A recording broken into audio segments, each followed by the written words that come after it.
in general, there's pretty much not a lot of danger, especially, for missionaries. It's very westernized, people know who you are. There's nobody that'll run outside with a shotgun or anything like that saying like, get off my lawn. Like, that doesn't happen. But as far as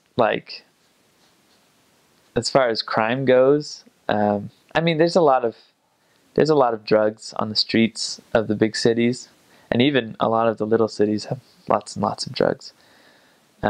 It's just, it's because it's cold and there's not very much sun throughout the year. It's a very hard place to live because people get depressed really easily from that.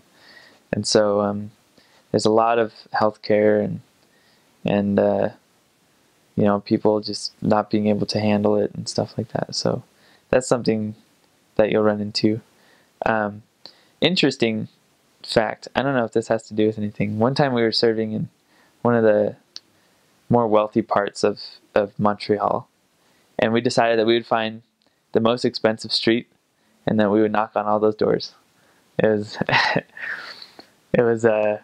we were just very tired of getting rejected, and so we just thought we might change it up a little bit and see what rich people had to say to us. And so we started knocking on these doors, and we came across these two young guys, both Italian, and they were driving. One of them was driving his brand new Challenger. The other one had one of the new Mustangs.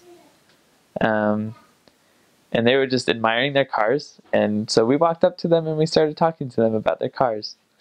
And they, eventually they would obviously ask questions. They were young guys, they were like our age, and so they started asking us questions like, what are you guys doing here? Like, what's your job and stuff like that? And we're like, oh, we work with the church. And they're like, and I mean, they were thinking, they sort of relate everything to Catholicism because that's, up in Quebec, that's pretty much the only church that there ever was. So everything everybody knows about church is mostly from the Catholic Church. These guys are asking us like, oh, so you work for the Pope and stuff, and we're like, well, we're not Catholic, but we go around and we try and spread the word about Jesus Christ and stuff like that. And so, oh, that's super cool.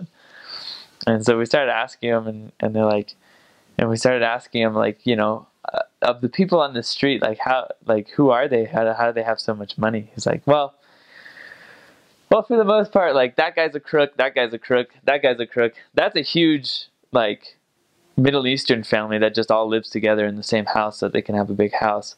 That guy is, a crook. It was just, we just sat there and was like, wow, we did not realize that these people were crooks.